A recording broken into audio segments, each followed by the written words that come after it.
Hello and welcome to No Rest for the Weekend, where we go behind the scenes and talk to the creators of independent entertainment.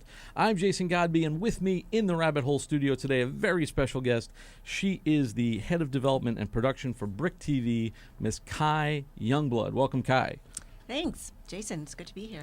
It's great to have you. We went through a bit of scheduling snafu, and even though we work like in the same building, but of course that's the way you roll in this industry. Yeah, story of our lives, right? Yeah. So I want to talk about Brick TV and what you guys do, but first I want to talk about you because you're a wonderful and fascinating person, and just kind of tell me. So you're on the executive end, which we don't normally get around here. We get people on who are creators, and you're creative as well. But you're more like you work for the network, you work for the channel. So I'd love want to get that perspective. But how does one get into that? Like, did you start out doing that, or what is your origin story in terms of getting into the business? Gosh, yeah, that origin story. That's always an interesting question to answer. I definitely didn't start off in it. I started off as a creator. I'm a theater kid. I started off in theater, in junior high school and high school here in Brooklyn, and then I moved to Atlanta. But when I was in college, I decided to be a double major because I'm kind of a type A personality, super practical type thing. Could not tell. Yes, you could. Kind of like, all right, what's plan B, C, and D? So I was a theater major with a directing track, and then it was a very simple segue into television. So I was also a television major, so I double majored, and I was on a directing track there. So there were a lot of parallels between theater and television and the creativity and all of that. And then when I graduated, it was kind of like, all right, where am I going to get my first paying job? And it came in television. And I have a very, I think, non-traditional television track that I came on because I came up in corporate television. So I worked for Fortune 500 internal television networks. And one of my biggest clients for a few years was BMW of North America. And then when they acquired Mini of USA, and I created a lot of programming for them. Then eventually I wanted to get back to more creative roots and back to Brooklyn because I was living in other places. And it all came together. I came back to Brooklyn.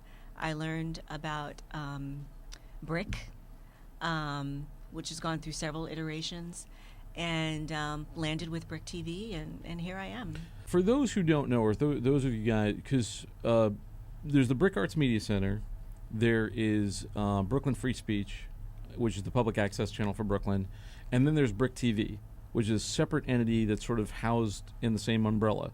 So how would you sort of define Brick TV and how is it different and what is it for people who don't know? Yeah, I would say Brick TV, we really wanted to work with the community of media makers to create programming that was for, by, and about Brooklyn. And we wanted to bring people in different parts of their career and different skill sets and backgrounds together. So it was a way to kind of work with our filmmaker community and our local community to come together to create programming. So a lot of what we do is programming that's basically for, by, and about Brooklyn. And some of the shows, a lot of the shows we have are like documentary style shows. And we also have a news and information show that we do 4 times a week called 112BK. Our documentary style shows include Going In with Brian Vines. We also have doc series like Brooklyn Made, which is a pretty broad bucket of programming, which is basically interesting people, places, things going on in Brooklyn. We have Brooklyn Made, which is an artist profile documentary series. And then we have our longer doc series called Frameworks, which we have a few things under that. And then we have a lot of our scripted programming, which I know you're familiar with. I've run into you at a few film festivals, which was a delight to see you there. We just we were Ships Passing in the Night at Bushwick Film Festival, which we covered for this show. Mm-hmm. Great fest. Yeah. And good people, really good people. So Brooklyn, man. I felt like very much at home at that place. Yes. For for those, so you guys develop program. Where does this programming end up, or where does it air?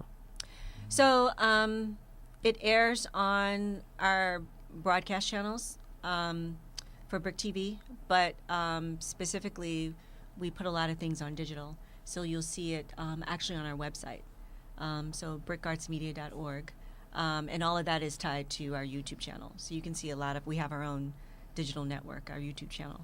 And you guys do Facebook as well, right? Yeah. With running that, like, if you're creative and you think, maybe I've got a project that might be right for Brick, how does that come about? Like, can you like sort of walk me through the process of like sort of like how a bill becomes a law, but like how an idea becomes a show for Brick TV? Sure. So we have really robust development process in that we meet weekly to look through pitches. We encourage people to send pitches to pitches@brickartsmedia.org. We review them, and we kind of look through everything to decide what we feel is going to be a good fit for the programming. Definitely needs to include something that's connected to Brooklyn. That's very much a part of our mission and mandate. We're looking to incubate new works, a lot of the time, and we're looking for filmmakers. When they're coming to us with bigger projects like our scripted series, we're looking for filmmakers that actually have a track record creating something, or come with a team. Like, who's your DP? Who's your editor? Do you have a writing partner? Have you done something like this before? Right, not just an individual, but like a production company type thing. Sometimes, like we have. I mean, because of who we are, it's very important that we are creating an entree for people who are coming in who may not have as much experience yet. So we actually work with individuals as producers, as shooters, as editors to come on board, but we're also open to like production companies, that small production companies that can come in and who may come with, more of a team around them to help create the programming. So is there ever a case where you guys have maybe developed something, like say a scripted series where it's kind of gone on to another network or been picked up by a cable channel or something like that? Not as of yet, and we're kind of just now dipping our toe into that, and we're really interested to know what that looks like. But for now, one of our priorities is populating the channels that we have right now.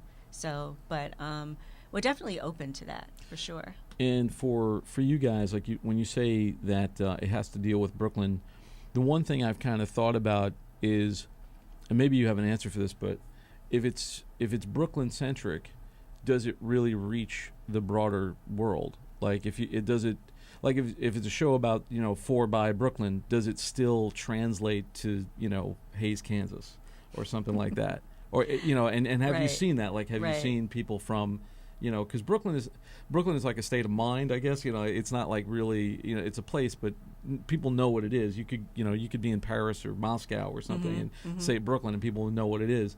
But do you feel that because it's that local and specific, it makes it kind of universal and broad, or do you feel like it narrows it down and you're only looking for like a city crowd? I don't think being for by or about Brooklyn closes us off first of all, because the world is here in Brooklyn. Yeah, that's true.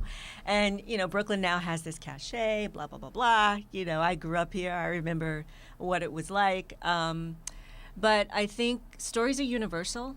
And you can have stories that happen right here in Brooklyn that could touch someone who has nothing to do with Brooklyn or New York City. So I think, one of the goals is to really make sure we're putting out good stories and we have good storytelling technique. I think that goes a long way. And we're also very much about supporting Brooklyn filmmakers. So there may be a Brooklyn filmmaker that comes here who part of their story is touching Brooklyn, but their story is really a universal one, and we're happy to support that as well. Location. We say it a lot on this show. Yes. It's hard to shoot in New York, though. Yeah. It's hard to shoot in Brooklyn. Well, one thing that came about, I remember after 9/11 was they really eased off on permits. But like before, if you put a tripod anywhere down in New York City, Yeah. there was a cop within seconds who was on you. But now it's like, yeah, you can put down sticks if you're not blocking traffic and Right. stuff like that. So it's You've got to gotten be smart and cordial about it. right. Yeah. But don't use things like guns unless you've got special permits and stuff like that. Right. Because then, you probably will get shot, but, and have a cop on set and all that kind of stuff. Right. What are some of the, like, for the stuff that you mentioned some of the shows before, and you talked about, we mentioned, we saw Brooklynification was at Bushwick. Mm-hmm. So you guys won an award there for Brooklynification, which is really cool. Surprise. It brag was a little great bit. night. I know you're not used to it, but brag a little bit. So, Brooklynification, it's something that we're really proud of. We worked with local filmmakers to create it. It's an uncomfortable comedy about gentrification in Brooklyn. There's gentrification in Brooklyn? There's gentrification in Brooklyn, believe it or not. Not too far from here, actually. Mm. But we wanted to find a fresh way into the gentrification conversation. A lot of times we have these really important conversations around what's going on with our population, with people who are being pushed out. But we were like, what about everyday interactions that sometimes can be comical, sometimes can piss you off, And so Chris Poindexter and Keith Miller, Chris Poindexter in particular, he said he wanted to create something that really talked about the way he's experienced gentrification, and it's kind of in these one-on-one interactions. And so together, we all got together, Brick and that team, and we created Brooklynification. And so in its second season, it had a really successful festival run, one of which was at Bushwick Film Festival, and we happened to win for Best Web Series 2018. So we're really excited about that. And especially because it's from one of our own Brooklyn film festivals, and Quebe Coty and her team are doing an amazing job at Bushwick Film Festival. She's fabulous. I'm trying to get her on the show. Yeah. I'd love to have her here. We need to work on that. She's a busy lady. Yeah. We interviewed her on the red carpet briefly, but I would love to. I'd love to have her come in the studio and talk to her about her filmmaking background and stuff, because she's got a great background. Yeah. But yeah, I mean, talking about, so like Brooklynification is one of those things where, I mean, it's literally got Brooklyn in the title, and a subject like gentrification, you don't really think of happening in rural areas or small towns, but it does happen in every city, in America. It probably happens overseas as well.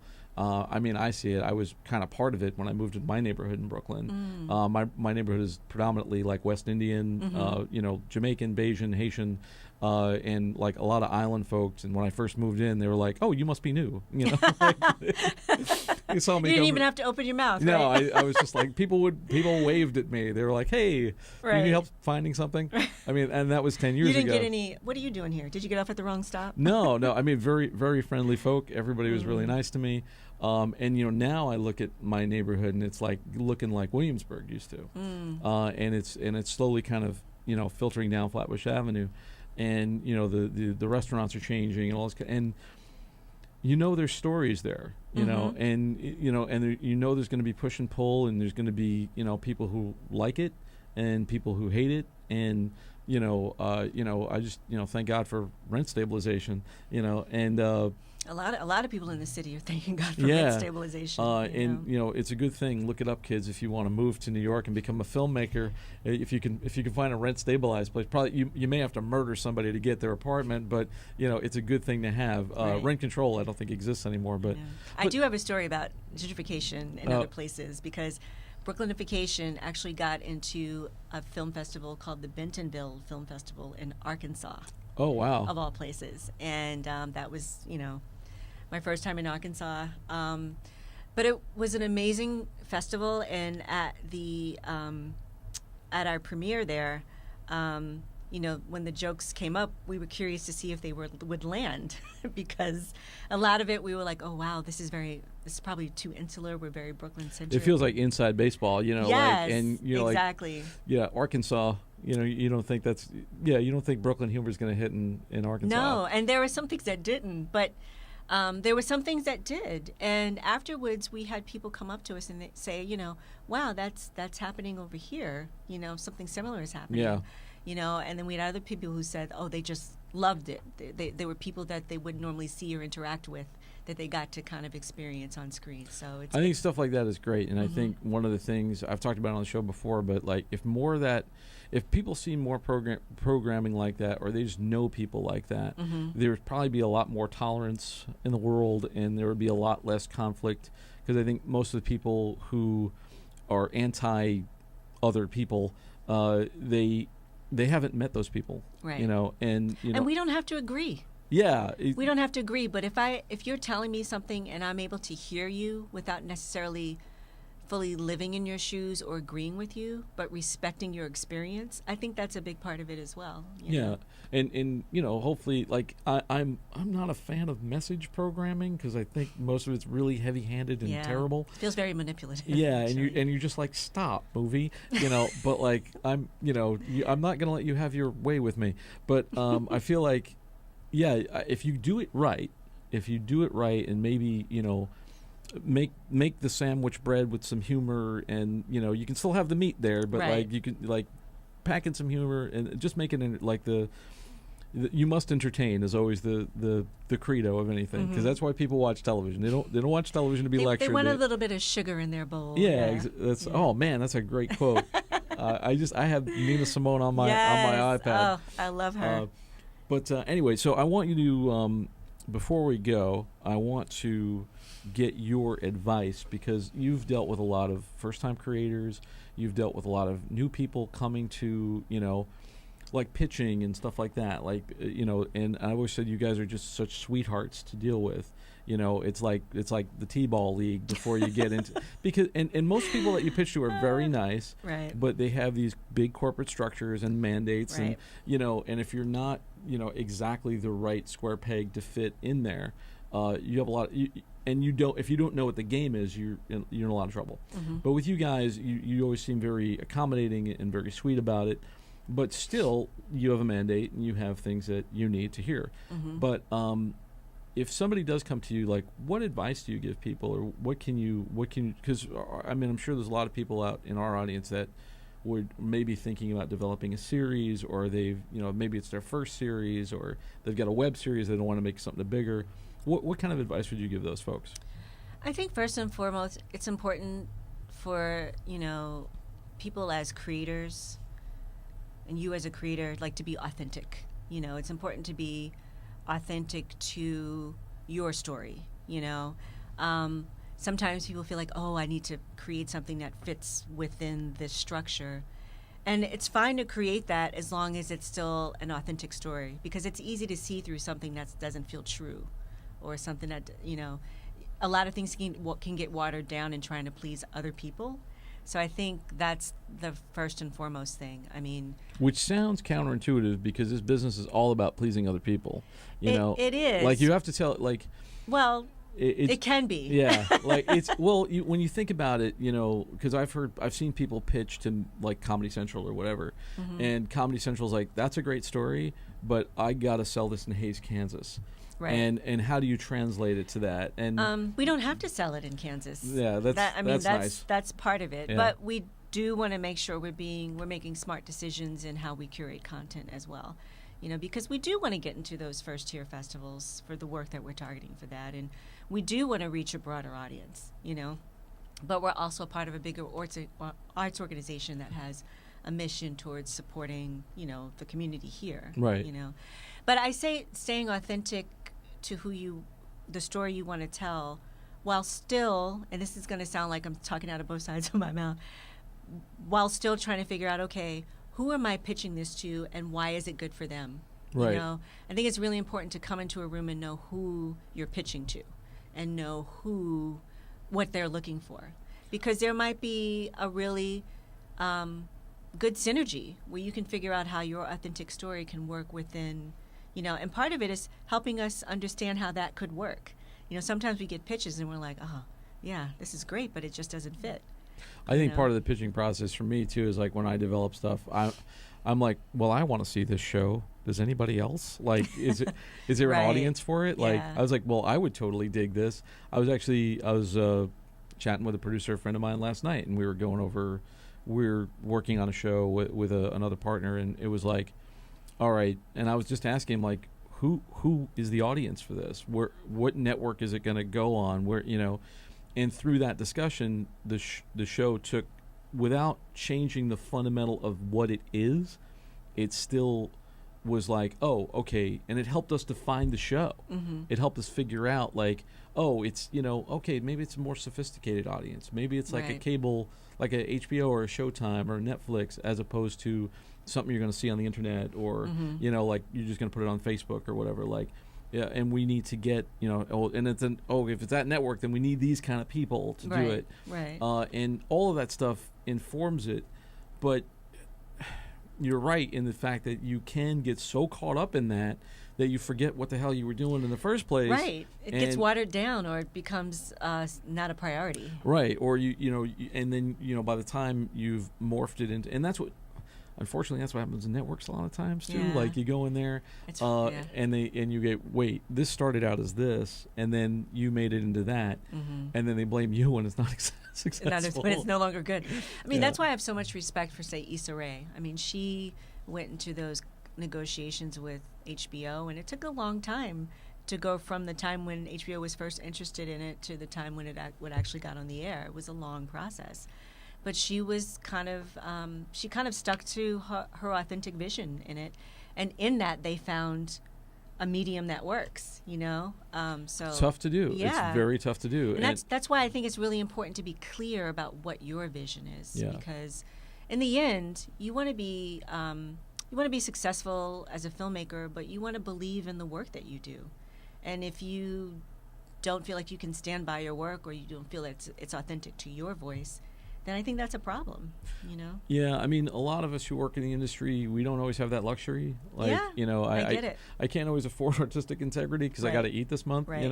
But Well, then you have your ways of making a living, and then you Right. kind of keep your projects that are close yeah. to your heart. And there's other projects. There's like my writing partner and I. We have projects that are for sale. right. And there's projects that like no, we're gonna make Right. like This is my baby. This is we've been working on this thing for like years, and Right, right. if we're gonna make it right, we're gonna make it.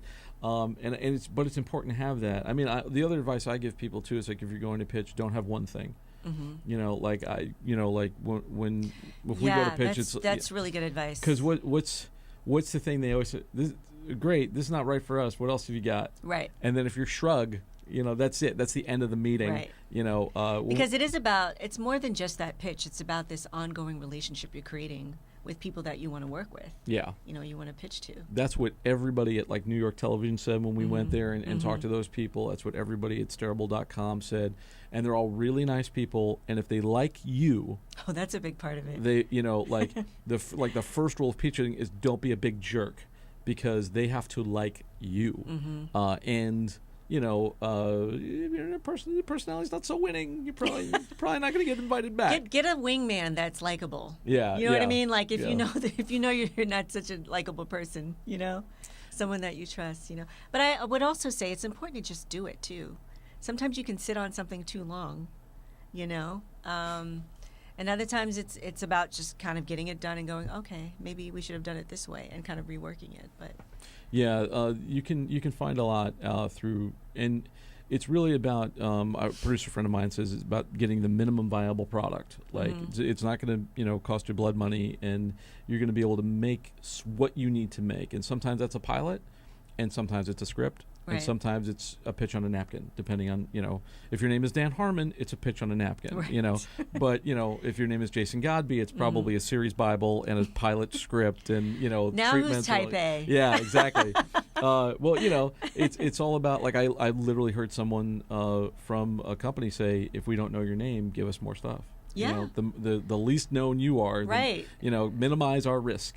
Let us know. Like, do you have an actor attached? Do you have a producer attached? All of that stuff really, really helps. And for you guys, having relationships with film festivals absolutely, helps as well too. absolutely. Yeah. Where's this going to go, and what are we going to do with it? Listen, I have to wrap up, but I'm so glad that you're here. Me too. For those of you, for those who want to investigate, where can people find you and Brick on the web? Sure. So brickartsmedia.org. And we're on all social media platforms as @BrickBrooklyn. Fabulous. Thanks again, and thank you all out there for taking this trip down the rabbit hole. For more episodes of the show, you can always find them on our website, btrp.nyc/podcast.